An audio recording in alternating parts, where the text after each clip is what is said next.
Vietnam का घना जंगल। साल था 1967।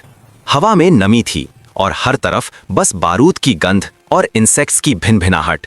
ये कहानी किसी सुपर सोल्जर की नहीं है, किसी राम्बो जैसे मस्कुलर कमांडो की नहीं है जिसके पास मशीन गन हो। ये कहानी एक ऐसे लड़के की है जो दिखने में बिल्कुल साधारण, दुबला पतला और शायद थोड़ा सा क्लमजी था। उसका नाम था डग हेगडाल। लेकिन इतिहास गवाह है कि कभी-कभी सबसे बड़ी जंग ताकत से नहीं बल्कि दिमाग से लड़ी जाती है। कहानी शुरू होती है साउथ चाइना सी के ठंडे पानी में। रात का वक्त था, घुप अंधेरा। यूएस नेवी का जहाज अपनी रफ्तार से आगे बढ़ रहा था और तभी एक हादसा हुआ। डग, जो सिर्फ 20 साल का था, गलती से डेक से फिसल गया और सीधा समुंदर की गहराइयों में जा गिरा। जब तक वो ऊपर आया, जहाज दूर जा चुका था। वो चिल्लाया, हाथ पैर मारे, लेकिन विशाल समुंदर के शोर में उसकी आवाज दब गई। कई घंटों तक वो पानी में तैरता रहा। मौत उसके सर पर मंडरा रही थी, लेकिन किस्मत ने उसे मौत से तो बचा लिया, पर जो आगे आने वाला था वो मौत से भी बदतर था। सुबह होते ही उसे वियतनामी फिशरमैन ने ढूंढ लिया। उन्होंने उसे बचाया नहीं बल्कि उसे पकड़कर वियतकॉन्ग गरिल्लास के हवाले कर दिया। वहां से शुरू हुआ उसका सफर उस नरक की तरफ जिसे दुनिया हैनोई हिल्टन के नाम से जानती थी। ये कोई होटल नहीं था, ये नॉर्थ वियतनाम का सबसे खौफनाक प्रिजन कैंप था, जहां American prisoners of war POWs को टॉर्चर किया जाता था। उनकी आत्मा को तोड़ने की कोशिश की जाती थी। जब डग को वहां लाया गया तो गार्ड्स ने उसे घूर कर देखा। उन्हें लगा उन्होंने किसी बड़े ऑफिसर या किसी खतरनाक स्पाई को पकड़ा है। उन्होंने उसे इंटरोगेशन रूम में फेंक दिया, एक छोटा सा कमरा जहां सिर्फ एक टेबल और एक बल्ब था जो आंखों में चुभता था। एक वियतनामी ऑफिसर अंदर आया, उसकी आंखों में गुस्सा था। उसने डग के चेहरे पर एक जोरदार थप्पड़ मारा और पूछा, तुम्हारा मिशन क्या है? तुम्हारी यूनिट का अगला टारगेट क्या है? बताओ। इस पल डग के पास दो रास्ते थे। या तो वो एक ब्रेव सोल्जर की तरह एक्ट करता, टॉर्चर सहता और शायद मारा जाता, या फिर वो कुछ ऐसा करता जो किसी ने सोचा भी ना हो। डग ने अपनी आंखें बड़ी की, अपने मुंह को थोड़ा सा खुला रखा और एक बिल्कुल भोले भाले देहाती लड़के का चेहरा बनाया। उसने ऑफिसर की तरफ देखा और लड़खड़ाते हुए कहा, सर, मिशन? कैसा मिशन? मुझे तो कुछ नहीं पता। मैं तो बस जहाज पे सफाई करता हूँ। मैं तो बस डेक साफ कर रहा था और फिसल गया। ऑफिसर ने शक की नजर से देखा। झूठ मत बोलो, तुम कमांडो हो। डग ने रोने वाली शक्ल बना ली। नहीं साहब, मैं कमांडो नहीं हूँ। मेरे गांव में तो मैं खेती करता था। मुझे तो बंदूक पकड़ना भी नहीं आता। मेरे चाचा ने कहा था नेवी ज्वाइन कर लो, दुनिया घूमने मिलेगी। मुझे क्या पता था यहाँ जंग चल रही है। उसने अपनी एक्टिंग इतनी जबरदस्त रखी कि गार्ड्स कंफ्यूजन में पड़ गए। उन्होंने उसे टेस्ट करने के लिए कहा कि वो अमेरिका के खिलाफ एक प्रोपेगेंडा स्टेटमेंट लिखे। डग ने पेन उठाया और कागज पर ऐसी हैंडराइटिंग बनाई जैसे किसी 5 साल के बच्चे ने लिखा हो। स्पेलिंग मिस्टेक्स, टेढ़ी मेढ़ी लाइनें। उसने दिखाया कि उसे पढ़ना लिखना भी ढंग से नहीं आता। गार्ड्स आपस में बात करने लगे। वियतनामी भाषा में हंसते हुए बोले, ये तो बिल्कुल बेवकूफ है, इससे कोई खतरा नहीं है। उन्होंने उसे एक निकनेम दिया, द इनक्रेडिबली स्टूपिड वन। बस यही वो मौका था जिसका डग इंतजार कर रहा था। उस दिन से डग हेगडाल ने अपनी जिंदगी का सबसे बड़ा रोल प्ले करना शुरू किया। प्रिजन कैंप में जिंदगी नरक थी। खाना सड़ा हुआ मिलता था, रैट्स और कॉकरोचेस हर जगह थे। बाकी प्रिजनर्स को टॉर्चर किया जाता था उनसे इंफॉर्मेशन निकालने के लिए। लेकिन डग को गार्ड्स ने सीरियस लेना बंद कर दिया था। उन्हें लगा था कि इस गधे से क्या ही मिलेगा, इसलिए उसे हैवी टॉर्चर के बजाय छोटे मोटे काम दे दिए गए। आई स्टूपिड, जा वहां से झाड़ू लगा, एक गार्ड चिल्लाता। डग दौड़ कर जाता और जानबूझकर झाड़ू उल्टा पकड़ लेता।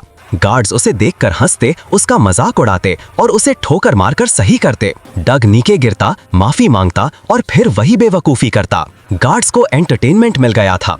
वो उसे कैंप के अलग अलग हिस्सों में भेज देते, कभी किचन में पानी भरने, कभी आंगन साफ करने, कभी ट्रक्स धोने। वो उसे बिल्कुल हार्मलेस समझते थे।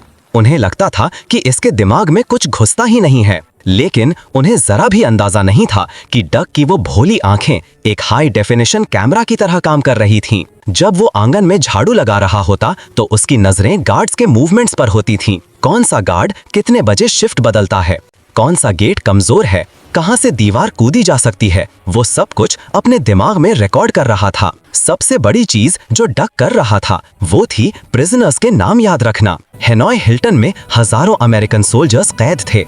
कई सोल्जर्स को मिसिंग इन एक्शन यानी MIA घोषित कर दिया गया था, क्योंकि अमेरिका को पता ही नहीं था कि वो जिंदा हैं या मर गए। नॉर्थ वियतनाम किसी को बताता नहीं था। इन कैदियों की जिंदगी सिर्फ इस बात पर टिकी थी कि कोई बाहर जाकर दुनिया को बताए कि वो जिंदा हैं। लेकिन नाम याद रखना आसान नहीं था। कोई पेन नहीं, कोई कागज नहीं, अगर पकड़े गए तो सीधा गोली। डग ने एक कमाल का तरीका निकाला। वो गांव का लड़का था, उसे बचपन की नर्सरी राइम्स याद थीं। Old MacDonald had a farm, याद है ना?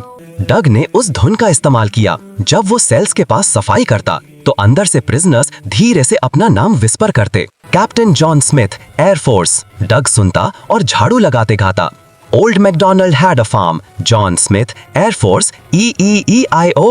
वो हर नाम को एक राइम में कन्वर्ट कर देता। दिन भर वो पागल की तरह बड़बड़ाता रहता।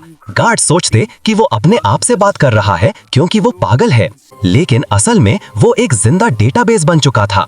1, 2, 10 नहीं, उसने धीरे धीरे 256 प्रिजनर्स के नाम, उनका रैंक और उनकी डिटेल्स याद कर ली थीं। एक बार की बात है, गार्ड्स ने उसे कुछ ट्रक साफ करने का काम दिया। ये ट्रक्स नॉर्थ वियतनाम की सप्लाई लाइन का हिस्सा थे, जो वेपन्स और एम्यूनिशन ट्रांसपोर्ट करते थे। डग ट्रक के पास गया। गार्ड थोड़ी दूर खड़ा होकर सिगरेट पी रहा था, अपनी गर्लफ्रेंड के बारे में सोच रहा था, डग पर ध्यान नहीं दे रहा था। डग ने ट्रक का फ्यूल टैंक का ढक्कन खोला। उसने इधर उधर देखा, चेहरे पर वही पुरानी बेवकूफी वाली मुस्कान थी। नीचे जमीन से उसने एक मुट्ठी भर मिट्टी उठाई। बिल्कुल आराम से, जैसे कोई बच्चा खेल रहा हो, उसने वो मिट्टी फ्यूल टैंक के अंदर गिरा दी। फिर थोड़ा और पानी मिलाया, ढक्कन बंद किया और कपड़े से टैंक को चमकाने लगा। कुछ ही देर बाद जब ड्राइवर्स ने ट्रक स्टार्ट किया और आगे बढ़े, तो थोड़ी दूर जाकर ट्रक के इंजन ने अजीब सी आवाजें निकाली, फट फट फट, और इंजन धू धू करके बंद हो गया। 5 नए ट्रक्स उस दिन खराब हुए। मैकेनिक्स परेशान थे, ऑफिसर्स चिल्ला रहे थे, ये कैसे हुआ, किसने किया? उन्होंने सबसे पूछा। डग वहां खड़ा था, नाक में उंगली डाले आसमान की तरफ देख रहा था। किसी ऑफिसर ने उसकी तरफ देखा तक नहीं।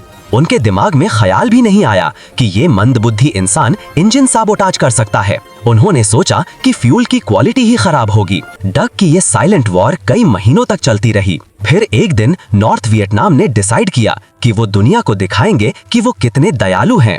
उन्हें कुछ प्रिजनर्स को रिलीज करना था ताकि वो इंटरनेशनल मीडिया में अच्छी इमेज बना सकें। उन्होंने सोचा किसको छोड़ें।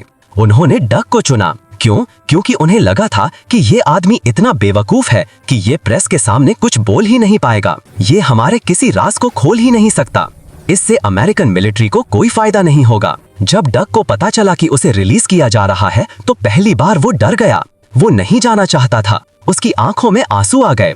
उसने अपने सीनियर ऑफिसर, जो वही कैद थे, उनसे कहा, सर, मैं आप लोगों को छोड़कर नहीं जाऊंगा।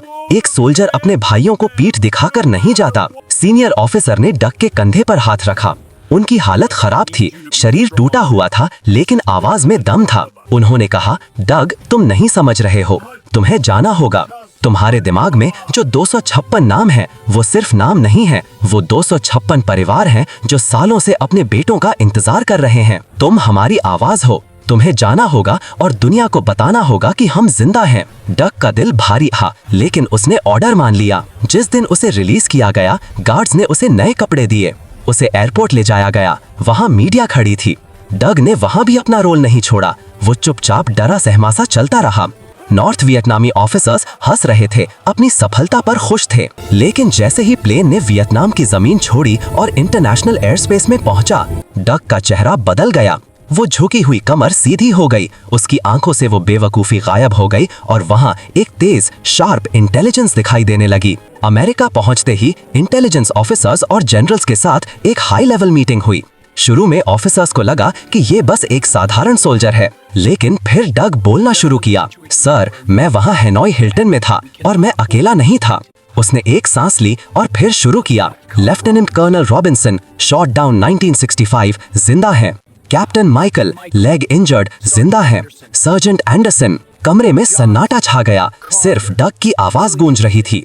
वो एक के बाद एक, बिना रुके, बिना किसी कागज को देखे नाम बोलता गया। ऑफिसर्स हैरान रह गए। उन्होंने जल्दी से रिकॉर्डर्स ऑन किए, स्टेनोग्राफर्स को बुलाया। डग ने सिर्फ नाम नहीं बताए, उसने बताया कि प्रिजन कहाँ है, वहाँ के गार्ड्स का रूटीन क्या है, कौन सा ऑफिसर सबसे ज्यादा क्रूअल है, टॉर्चर के तरीके क्या हैं। उसने कैंप का पूरा नक्शा अपने दिमाग से कागज पर उतार दिया। उसकी दी गई इन्फॉर्मेशन ने वॉशिंगटन डीसी में हलचल मचा दी। जो परिवार सालों से रो रहे थे, उन्हें पहली बार उम्मीद की किरण मिली कि उनके बेटे जिंदा हैं। अमेरिका ने नॉर्थ वियतनाम पर दबाव डाला।